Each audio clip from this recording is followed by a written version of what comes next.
Mohamed Ali Chi est l'ambassadeur de Tunisie en France. Serge Moati est journaliste, réalisateur, né en Tunisie. Tous les deux sont nos invités ce matin sur Europe 1. Bonjour monsieur l'ambassadeur. Bonjour. Bonjour Serge Moati. Bonjour. Merci à tous les deux d'être en direct avec nous ce matin sur Europe 1. Mohamed Ali Chi, quelle a été hier votre toute première pensée quand vous avez compris que les terroristes avaient encore une fois frappé votre pays? J'ai eu une pensée aux familles, aux proches des victimes. Oui, je présente mes condoléances à toutes ces familles, à ses proches. J'ai été attristé, j'étais aussi en colère contre ce genre d'actes barbares. Vous parlez de tristesse, vous parlez de colère. Est-ce qu'il y a aussi ce matin du découragement? Non, vous savez que le Tunisien reste toujours debout, la Tunisie va rester debout. On ne va pas céder à la terreur, on ne va pas céder à la peur, on ne va pas céder à la panique. Mais cet attentat, il intervient 3 mois après l'attentat du musée du Bardo. Et on se souvient qu'à l'époque, votre président avait dit « S'il y a une deuxième attaque dans notre pays ne se relèvera pas ». Comment vous faites ce matin? Vous dites « On reste debout ». Comment tenir debout encore? Déjà, il y a eu plusieurs réunions. Il y a eu la réunion de la cellule de crise, le Conseil de sécurité nationale en Tunisie, aussi le président du gouvernement, le président de la République, et ils étaient tous les deux sur place. On a eu des mesures aussi. On était sévère, mais maintenant on va être plus sévère. Plusieurs mesures, dont notamment donner des armes à la police touristique. On va reparler de ces mesures dans un instant. Mais d'abord, Serge Moati, vous êtes en ligne avec nous. On le disait, vous êtes né en Tunisie, vous avez grandi là-bas. Je parlais de découragement à l'instant avec monsieur l'ambassadeur. Est-ce que c'est un sentiment que vous éprouvez ce matin? Non, j'éprouve un sentiment de colère. J'éprouve un sentiment de colère face à ces assassins, ces agents de com aux mains ensanglantées, vous voyez, parce que c'est un mélange d'opérations de communication et d'assassinat pur et simple. Et donc c'est vraiment un sentiment de colère, vraiment d'accablement, mais pas de découragement. Non, sûrement pas. Sûrement pas. Et j'ai plein de copains que j'ai appelés en Tunisie, évidemment, tout de suite. Et ils sont dans le contraire du désespoir ou du découragement. Qu'est-ce qu'ils vous disent? Quels sont les mots qu'ils emploient? Ils emploient des mots de résistance. Il y a des gens qui nous ont déclaré la guerre. Ces types nous ont déclaré la guerre, comme ils ont déclaré la guerre d'une certaine façon à la France. Avec les attentats de Charlie Hebdo, etc. Ce sont les mêmes. Ou en Isère hier, cette décapitation. Mais quelle horreur, mon Dieu. Et tout ça à 3 jours de l'anniversaire du califat installé en Irak. De l'État islamique. Oui, bien sûr. C'est tout sauf un hasard, c'est tout sauf une non-coordination. Cette espèce de guerre, j'aime pas le mot, mais c'est comme ça.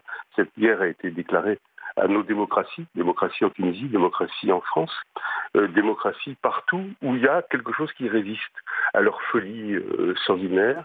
Et ces gens, évidemment, déshonorent et blasphèment ce Dieu dont il se réclame, il blasphème en tuant. Et donc il n'y a pas du découragement, je n'ai pas senti ça vraiment. Mohamed Ali Chi, Serge Moati à l'instant parle de guerre. Est-ce que vous nous disiez que des mesures exceptionnelles vont être prises pour renforcer la sécurité? Est-ce que vous considérez que votre pays, la Tunisie, est suffisamment armé aujourd'hui pour mener cette guerre?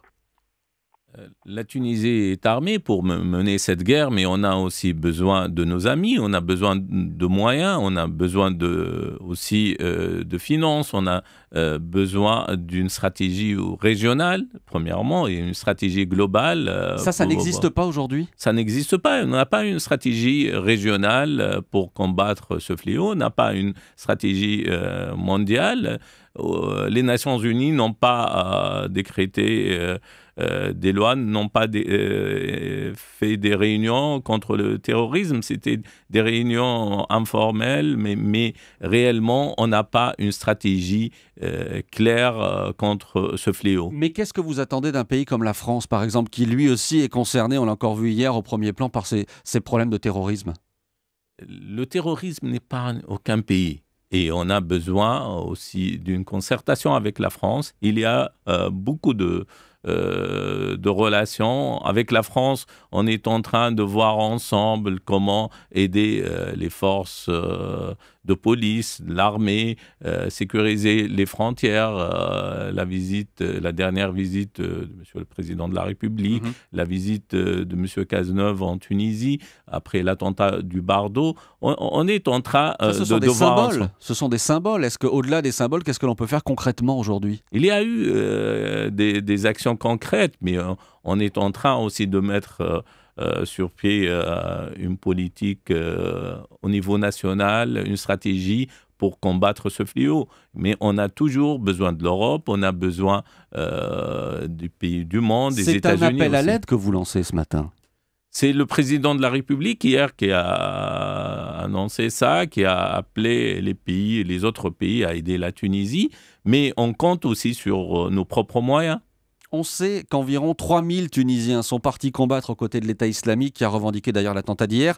Serge Moati, c'est un jeune de 23 ans qui a commis cette attaque hier à Sousse. Qu'est-ce que vous comprenez, vous, des motivations de ces jeunes Tunisiens qui basculent dans le terrorisme ? Lui, je ne le connais pas, je ne sais pas qui c'est. Peut-être que l'ambassadeur a plus de précision que moi à donner sur l'identité de ce garçon. On sait que c'est un jeune de 23 ans, un étudiant à Kérouan.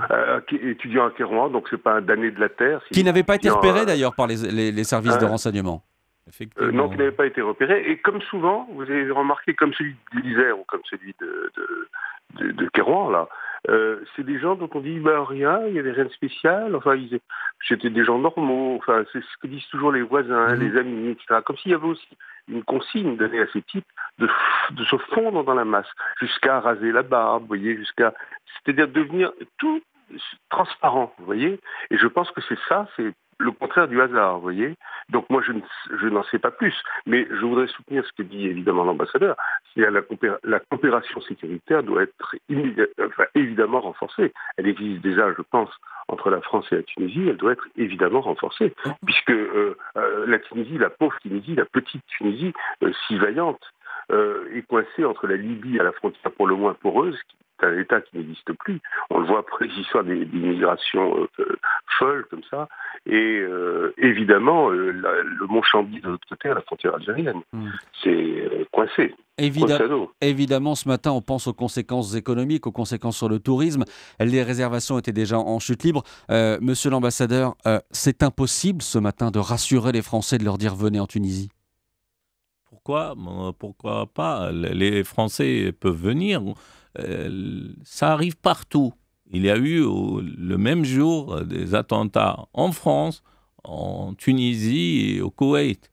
Demain, on ne sait pas où le terrorisme va frapper. Donc, personne n'est épargné. Ce n'est pas en restant en France, aux États-Unis ou en Angleterre qu'on va vraiment éviter des attentats. Mais qu'est-ce que vous pouvez dire pour rassurer? Vous dites que c'est encore possible pour rassurer les Français. On a vu ces images, cette nuit, de touristes qui commencent à plier bagages. On a vu hier des avions qui ont fait demi-tour, qui étaient partis de Belgique pour aller en Tunisie, qui ont fait demi-tour autour de la Corse parce que les tours opérateurs disent à leurs clients, nous, on ne peut pas assumer ça. Il ne faut pas céder à la panique. Les tours opérateurs, ils ont peur, c'est vrai, mais loin des attaques terroristes. Voilà, en France, on a eu l'attaque, malgré que la France est très sécurisée. La France était en plan Vigipirate, mais on a eu cet attentat. On a eu avant des attentats aux États-Unis. Personne n'est épargné par le terrorisme. Le terrorisme, c'est un phénomène mondial qui frappe partout. Il frappe les usines, il frappe les plages, il frappe les mosquées, les supermarchés. Donc, on ne peut pas dire qu'on va éviter ce genre d'acte. C'est vrai qu'il y a eu cet attentat, mais le risque zéro n'existe pas. Et c'est pour ça que les touristes peuvent venir. On a maintenant renforcé nos mesures et on est capable d'assurer la sécurité de nos invités, car les touristes restent nos invités. Et on sait que vous aviez lancé une grande campagne de communication en France, notamment pour dire aux touristes, mais venez en Tunisie. Serge Moati, vous pouvez dire ce matin, oui, on peut encore aller en Tunisie ? Enfin, en tout cas, moi, j'avais participé à cette campagne. Là, vous savez, on avait des petits trucs devant nous. Moi, je vais en Tunisie. Et je rajouterai aujourd'hui, moi, j'y vais plus que jamais. en Tunisie. Je ne veux pas laisser ce... oui, évidemment, il n'y a aucune raison, comme dit l'ambassadeur, que la panique s'installe, cette panique universelle, cette panique obscène. Enfin, obscène, je la comprends, hein, je peux comprendre, mais moi, je ne crois vraiment que de toutes mes forces qu'il ne faut pas y céder. La Tunisie est notre allié, notre ami, est un pays délicieux avec un peuple courageux et chouette et digne et beau. Enfin bon, c'est... hier, c'était des images atroces, évidemment. Vous savez... Mais vous qui êtes un homme d'image, justement, vous qui êtes un homme d'image, les symboles sont terribles hier. Ces images de plages ensanglantées, elles sont terribles. C'est ce que j'allais vous dire, c'est-à-dire la Kalachnikov dans le parasol. Là, pour moi, ça restera le symbole d'hier. Et puis ces corps de gens, des femmes en bikini et des hommes en maillot de bain ensanglantés, voilà, ils ont réussi leur coup. Mais il ne faut pas qu'ils le réussissent. Il ne faut pas que nous, on aide à ce que ce coup réussisse dans la panique. Évidemment, enfin, c'est horrible ce qui s'est passé. C'est un cauchemar. C'est un cauchemar... total, mais il faut pas accentuer ça. Oui, moi, plus que jamais, je tiens le petit panneau ridicule. Là, moi, plus que jamais, je vais en Tunisie. Ouais. Pour moi, oui, bien sûr. Mohamed El-Ichi, j'ai encore une question pour vous. Votre Premier ministre a dit cette nuit qu'il y avait des victimes françaises parmi les personnes qui ont été tuées hier dans cet attentat. On n'a pas plus de précisions pour le moment. Est-ce que vous avez des précisions là-dessus ? Pas encore. On attend d'autres précisions. C'est sûr, les informations vont tomber aujourd'hui même. On va communiquer sur les identités ou sur le nombre des victimes françaises. Mais je dis que, pour revenir vers cet attentat, c'est un coup dur, mais ce n'est pas un coup fatal. Il ne faut pas oublier que partout, il y a eu des attentats, mais les gens ont continué à vivre normalement.